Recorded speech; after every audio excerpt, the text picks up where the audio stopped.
Jesse Love wins the first NASCAR Xfinity Series race at Rockingham since 2004. Just kidding. He was disqualified. Sammy Smith is actually the winner. Should NASCAR Cup Series return to Rockingham? And we have two idiots of the week. Welcome back to Break Hard. I'm Matt. Bit of a programming note real quick. On Monday morning around 10:30, I will be on Doug Rice's Fast Talk show talking about Break Hard, NASCAR, anything and everything that Doug and Brad Gilley want to get into. So tune in if you're able to do that. Obviously, I have a professional job, so I have to juggle that a little bit. Won't be on for a super long time, but still very excited to hop on with all of them. Now, let's get into what we want to talk about today. And we're going to start off with the NASCAR Xfinity Series return to Rockingham for the first time since 2004. And it absolutely delivered. Rockingham put on two great races this weekend, on Friday with the Truck Series and on Saturday with the Xfinity Series. And I really hope they go back. Great crowds both days, great racing both days. Passing was able to be done. You had multiple changes for the lead. You had a winner in Jesse Love pick up his first non-drafting NASCAR Xfinity Series victory until about 10 p.m. on Saturday night when NASCAR disqualified the number 2 car and handed the win over to Sammy Smith. He is now locked into the playoffs. He picks up a win, his third NASCAR Xfinity Series win. And what happened to Jesse Love? We're going to start off with that. According to NASCAR Xfinity Series director Eric Peterson, the number 2 team violated Rule 14.14.2 I5.H, which pertains to the trailing arm spacers and pinion angle shims. Essentially, what happened here is all mating surfaces must be in complete contact at all time between the truck arms, the trailing arms, and the U-bolt saddle. That was not the case with the 2 car. They were disqualified, and hey, that 2 car was absolutely blazing through the corners on Saturday in Rockingham. So he was disqualified. Jesse Love had a funny tweet where he was like, "Good thing my house has a safe." Gonna throw that trophy in the safe there. Sammy Smith is now your winner. After the race, Sammy said, "Hey, we're gonna take him however we can get him at this point." And hey, the 8 car was very fast all day. The 2 car was definitely the fastest car, and maybe it's because they did some trickery there with the suspension on the car. I saw a lot of people being like, why didn't they catch us in pre-race inspection? Because that's not inspected in pre-race. This is the post-race inspection. So that's why it was caught there. Overall, this race, highly entertaining. It started off with Nick Sanchez on the pole, and he had a great battle there at the beginning. He led like the first 40 laps of the race. Really good run for all of them. Lap number 4, Kasey Kahne showing off his quick hands like he's Bruce Lee, still hasn't lost it. Has those dirt hands out there down in turn 3 and 4, got sideways running like P4 or P5, snapped on him. He caught it, didn't wreck anybody, didn't make any contact. Really impressive job by him. Then on lap 52, we had our first major incident of the day. And of course, it centers around Catherine Legg, who failed to qualify for the race in her number 32 Jordan Anderson car. Now, it was because of points, because of owner points. She wasn't the slowest car that qualified for the race. In fact, she was ahead of 4 other cars, but didn't qualify for the race. All right, so she ends up buying a way into the race with the number 53 car from Joey Gase Motorsports. That was qualified by JJ Yeley. I saw a lot of people on the internet freaking out about this. Like, oh, she bought her way in. This is ridiculous. This used to happen a lot. Like back in the 2000s, in the 90s, teams would absolutely buy rides from other teams to make sure their driver was in the race. 1, because they want their sponsors to be in the race. 2, because they're racing for a championship. Doesn't matter. This used to be a pretty common practice. We don't see it happen as much anymore, but Catherine Legg's sponsor, Elf Cosmetics, absolutely wanted her to be in this race on Saturday, because it was the main card for the weekend. It was a return to Rockingham. It's going to probably have a pretty good viewership for this past Saturday. So when that comes out on Monday or Tuesday or whenever they get around to posting it,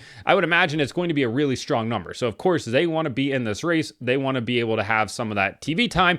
And unfortunately, the TV time came when she was caught up in an incident. So going on lap 52, into turn 1, Catherine Legg is giving everybody the inside.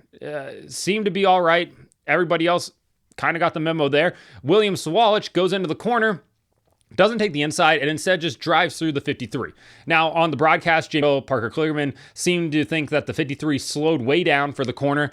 I wouldn't say it was super dramatic, but she definitely slowed for the corner. At the same time, Sawalich should have just followed Sanchez through on the bottom, and everything would have been fine. Kasey Kahne also went to the bottom there, but because of the incident with the 18 running into the 53, Kasey Kahne unfortunately was caught up in it, had right front damage. He still recovered to get a P15 finish out of the day. Really good for him, even though he didn't have a right front on a track where you definitely want to have all of the aero that you can possibly get out of it. Catherine Legg ends up getting wrecked, Sawalich as well. And I can't fully blame it on Catherine Legg. This was just two bad decisions coming together at one time. Like, Sewalt should have taken the inside. Catherine Legg probably should have given a little bit more room, or maybe not have slowed down as much. Either way, it takes two to tango in this situation, and I think that's kind of what it comes down to. It's a joint fault when you look at it. I'll be honest though, whoever's making her schedule and being like, hey, you should make your first Cup start at Phoenix and you should make your first Xfinity start of the year at Rockingham, probably shouldn't be allowed to pick schedules out anymore, because those are two tracks where she probably shouldn't be out there. Sanchez ends up winning stage number 1, the first time he's ever won a stage, so really good run for all of them. Stage number 2, saw a couple of different incidents happen. Justin Bonsignor got loose and just absolutely shoved Sheldon Creed into the wall there. Poor Sheldon just had nowhere to go at all. Dean Thompson goes on to win stage number 2. The first time the Xfinity Series has had 2 first-time stage winners in a single race since 2019, so that's a pretty cool stat if you care about things like that. And then we had a bunch of incidents actually in stage number 3. Thomas Annunziata got underneath Brennan Poole. He got loose, shoved the 44 up into the 18 of William Sawalich, and Sawalich's day got even worse. There's going to be a lot of talk about William Sawalich probably in the next couple of weeks if he doesn't start running better, because he's had an absolutely abysmal season right now. I believe he's like 25th in points or somewhere around there. For a Joe Gibbs racing car, that's really, really bad. And everybody's going to be like, he was so good in ARCA. Why is he not good up here? Here's the thing about ARCA. ARCA is a really hard series to gauge talent on right now if you're in top tier equipment. And he's always been in top tier equipment in ARCA with Joe Gibbs Racing. And in ARCA, really good equipment can mask driver deficiencies. And that's exactly what we're seeing with William Sawalich. Now, when everybody else has the same level, if not better equipment than him, he is just not capable of running up front like he did in the ARCA series where he was dominating. Meanwhile, his rival down in the ARCA series, Connor Zilisch, has been perfectly fine. He's got 2 Xfinity Series wins already. He's been running up front. He sat on poles, got caught up in an incident of his own doing on Saturday, but like, he's had plenty of speed. So for Sawalich, it's a much bigger climb right now than I think they even anticipated over there. Then we kind of got the same setup at the end of this race that we got on Friday evening in the Truck Series, where we had like the last 88-ish laps is when people were deciding, oh, we're going to pit or not going to pit here. Ryan Sieg was trying to stretch it.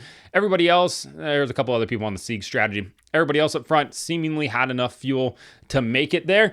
And it was actually really entertaining. We had a caution with about 10 laps to go, a restart with about 10 laps to go. And Sieg was the leader. He and Jesse Love were battling it out. And Sieg trying to get his first, NASCAR Xfinity Series win in like 350 plus starts or something like that, which is crazy because he's come so close. Twice last year he finished in the runner-up position.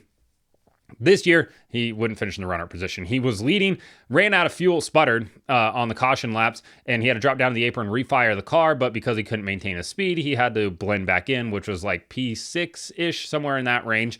And then on the restart, the 16 of Christian Eck is also on that same fuel strategy. His car sputtered, didn't go. The 39 of Sieg didn't go either, and we just had one hellacious crash on the front stretch on a restart there. Haven't seen one of those in a little bit of time now, and it was still big. It caught up Justin Allgaier, Brandon Jones, Carson Quapple, the 16 of Eckes, the 39 of Sieg, and others got damage in it as well, and it was a big-time accident there, which is unfortunate, but you're trying to work a strategy, trying to get it done.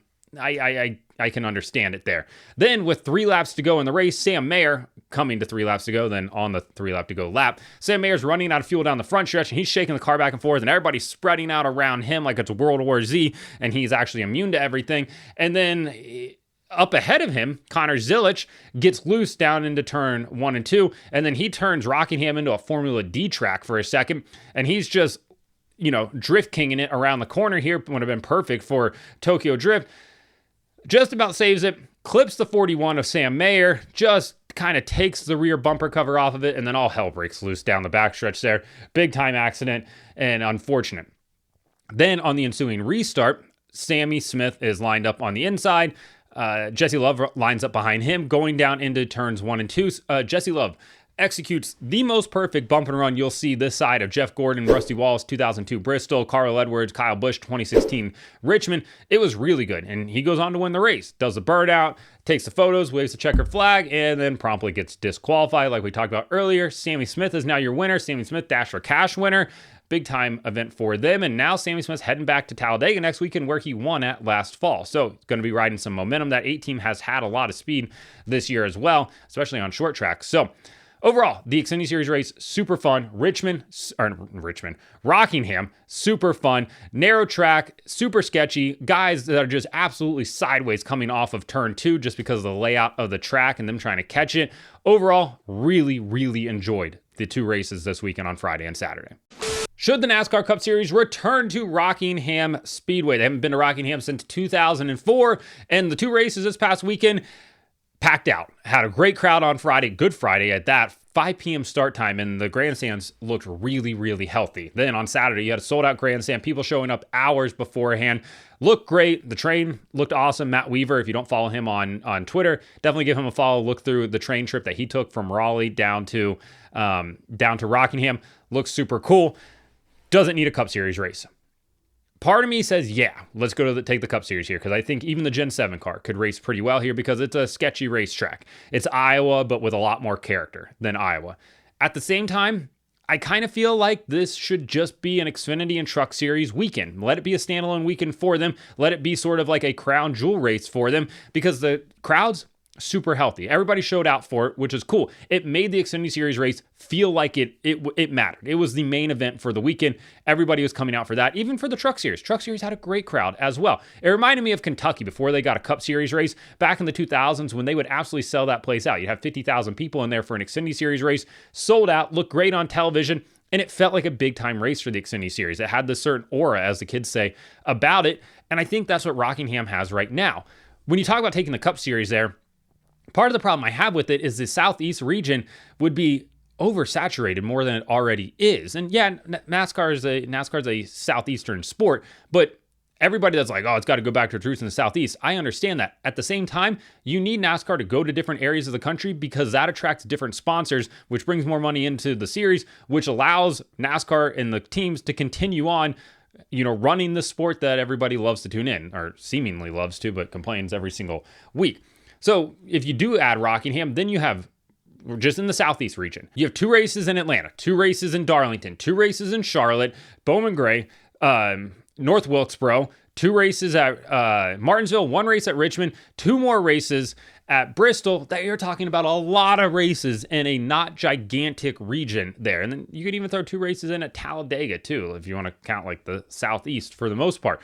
It's a lot of races for one little area. If NASCAR wants to take the Clash to Rockingham, I'd actually be totally on board with that. I like the Clash at Bowman Gray. I thought it did a great job there. But they're looking to kind of keep it, within the area, the vicinity of Charlotte. I think Rockingham would be a perfect solution for that. But I'm not sold yet that it is a Cup Series date outside of like them moving one of those other dates in the Southeast area over there. Then I could probably be on board with that. But you're talking about ISC or SMI having to give up a date. And I don't know if that's going to happen right now. They could absolutely hold a Cup race. They could. I have 2 What an Idiots this week. And honestly, the second What an Idiot is, I have multiple idiots there. But we're going to start off with the ARCA East race on Saturday from Rockingham. And this photographer who's just standing out on the pit lane on a hot pit road while the race is happening. Just out there with their vest on for everybody to see. Tommy Simpson tweeted out the video of it. That is an all-time stupid move. That is a great way to just absolutely get your credentials pulled for a long time, probably, because you're standing in the middle of a hot pit road to take photos of an ARCA East race. And that stance that she had, absolutely wild. She's crisscross applesauce standing up. It's impressive nonetheless, but it is a wild stance to have on, like I said, a hot pit road. Now, I know ARCA kind of looks the other direction a lot of times. I'm pretty sure at Salem, I could just be a crew member if I actually wanted to without wearing a fire suit. But here, you can't do that. Maybe like look up and down pit road and be like, standing out there would be a really good opportunity for me to get some photos, but why isn't anybody else doing it? I'm going to be a trailblazer here. I'm going to be the girl in this sense that's going to go out there and show everybody else how it's done. And everybody else is standing behind the pit wall being like, can you believe this shit?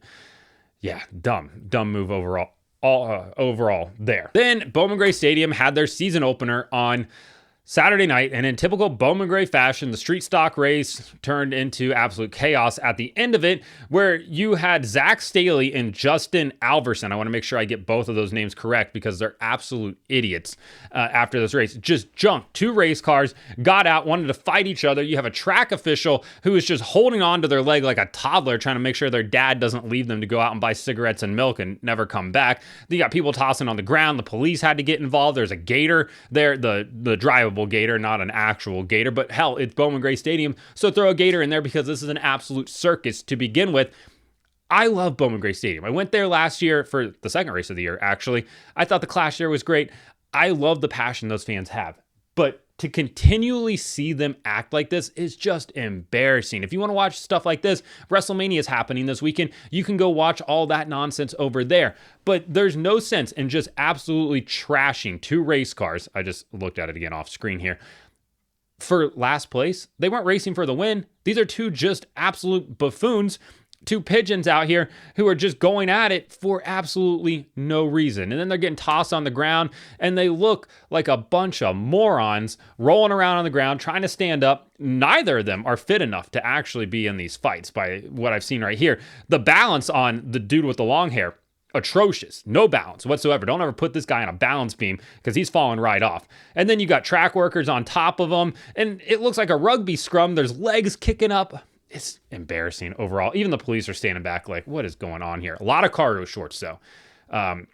Per capita, Winston-Salem, North Carolina might have more cargo shorts than anybody else out there. So, I don't know. Let me know in the comments what you thought about Jesse Love getting disqualified, Sammy Smith winning the Xfinity Series race at Richmond. Should the Cup Series go to Richmond? And two idiots of the week. Like and subscribe to the channel. Follow me on TikTok at BreakHard, Instagram, Twitter, and Facebook at BreakHardBlog.